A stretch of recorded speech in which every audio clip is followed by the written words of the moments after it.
শুনুন, মন খুলে ভালো করে শুনুন। এমন চারটি কথা আলোচনা করব আজকের মাহফিলে। আপনারা মন দিয়ে শুনবেন। জীবনে আর কখনো হতাশ হতে হবে না ইনশাআল্লাহ। জীবন চলার পথে দুঃখ কষ্ট হতাশা, জীবন চলার পথে দুঃখ কষ্ট এবং হতাশা খুবই স্বাভাবিক। তবে একজন মুমিন হিসাবে এই হতাশার মুহূর্তে কোরআন ও হাদিসে কিছু কথা মনে রাখলে তা থেকে মুক্তি পাওয়া যায় এবং মনের ভিতরে প্রশান্ত লাভ করে। সুবহানাল্লাহ। তার মধ্যে এক নাম্বার, আল্লাহর পরিকল্পনায় সর্বোত্তম। আমরা যা চাই তা না পেলে হতাশ হয়ে পড়ি, কিন্তু আমরা আমাদের সীমিত জ্ঞানে যা চাই তার চেয়ে উত্তম কিছু আল্লাহ পাক আমাদের জন্য পরিকল্পনা করে রেখেছেন, যা আমাদের কাছে খারাপ মনে হচ্ছে, তবে তার মধ্যেই হয়তো কল্যাণ লুকিয়ে রাখছেন। সুবহানাল্লাহ। আমার ভাইরা, সে সম্পর্কে আল্লাহ পাক কোরআনে কারিমের মধ্যে বলেন, ওয়াসা আন তাকরাহু শাইআন ওয়া হুয়া খায়রুল লাকুম ওয়াসা আন তুহিব্বু শাইআন ওয়া হুয়া শাররুল লাকুম ওয়াল্লাহু ইয়ালামু ওয়া আনতুম লা তা'লামুন। আর হতে পারে তোমরা কোনো বিষয়কে অপছন্দ করছো, অথচ তা তোমাদের জন্য কল্যাণকর। আবার হতে পারে তোমরা কোনো বিষয়কে পছন্দ করছো, অথচ তা তোমাদের জন্য করে অকল্যাণকর। আর আল্লাহ রাব্বুল আলামিন তিনি জানেন তোমরা তাহা জানো না। আপনি যেটা পছন্দ করেছেন সেটা আপনার জন্য অকল্যাণ হতে পারে, আর যেটা পছন্দ করেন নাই সেটাও আপনার জন্য মঙ্গল নিয়ে আসতে পারে। এটা জানে শুধুমাত্র আল্লাহ রাব্বুল আলামিন। সুবহানাল্লাহ। যখন ওই কোনো কিছু আপনার ইচ্ছার বিরুদ্ধে যাবে, তখন এই আয়াতটি স্মরণ করুন এবং বলুন, আল্লাহ যা করেছে ভালোর জন্যই করেছেন, আমি যা জানি না তিনি তা জানেন। দ্বিতীয় নাম্বার, প্রতিটি কষ্টের বিনিময়ে আল্লাহ রাব্বুল আলামিন বান্দার গুনাহ মাফ করে দেয়। সুবহানাল্লাহ।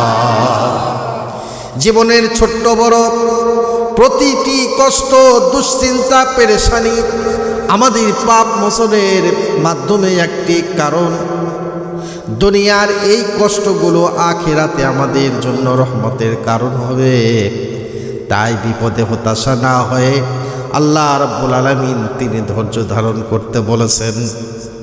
হাদিস শরীফের মধ্যে আল্লাহ রাসূল বলেছেন, মা ইউসিবুল মুসলিমা মিন নাসাবিন ওয়ালা ওয়াসাবিন ওয়ালা হাম্মিন ওয়ালা হুজুনি ওয়ালা আযাব ওয়ালা গাম্মি হাত্তা শাওকাহি ইউসাকুহা ইল্লা কাফারাল্লাহু বিহা মিন খতায়া।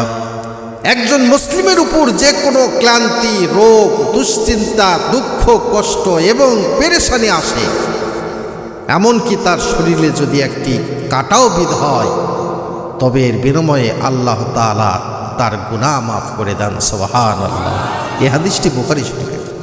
যখনই কোনো কষ্টে পড়বেন তখনই ভাবুন, আলহামদুলিল্লাহ, এই কষ্টের বিনিময়ে আমার গুনাহ ঝরে পড়ছে, আমার রবের কাছে আমার প্রার্থনা, আমার মর্যাদা বৃদ্ধি পাচ্ছে। সুবহানাল্লাহ। 3 নাম্বার কারণ হলো, আল্লাহ পাক কারো উপরে তার সাধ্যের অতিরিক্ত বোঝা চাপান না। সে সম্পর্কে তিনি বলেছেন, অনেক সময় আমরা মনে করি আমাদের উপর আসা বিপত্তি সহ্য করার ক্ষমতা আমাদের নেই, কিন্তু এটি শয়তানের একটি ওয়াসওয়াসার কুমন্ত্রণা। আল্লাহ আপনার সম্পর্কে আপনার চেয়ে ভালো জানেন। তিনি আপনাকে যে পরীক্ষা দিচ্ছেন তা সফলভাবে মোকাবিলা করার শক্তিও তিনি দিবেন। তাই আল্লাহ পাক কোরআনে বলেন, লা ইউকাল্লিফুল্লাহু নাফসান ইল্লা উসআহা। আল্লাহ কোনো ব্যক্তির উপরে তার সাধ্যাতীত কোনো বোঝা চাপিয়ে দেন না। সুবহানাল্লাহ।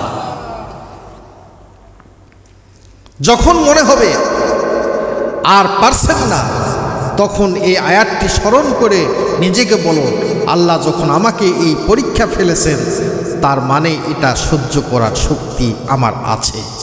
আমাকে শুধু ধৈর্য ধরে চেষ্টা করে যেতে হবে। 4 নাম্বার কারণ হলো, কষ্টের পরে শান্তি আছে। কোনো কষ্ট বা হতাশ চিরস্থায়ী নয়। প্রতিটি অন্ধকারের পরে আলোর আগমন ঘটে। আল্লাহ তাআলা কোরআনে একবার নয়, 2 বার নয়, জোর দিয়ে এই প্রতিশ্রুতি দিয়েছেন যে কষ্টের সাথে, কষ্টের পরেই শান্তি আছে। সুবহানাল্লাহ।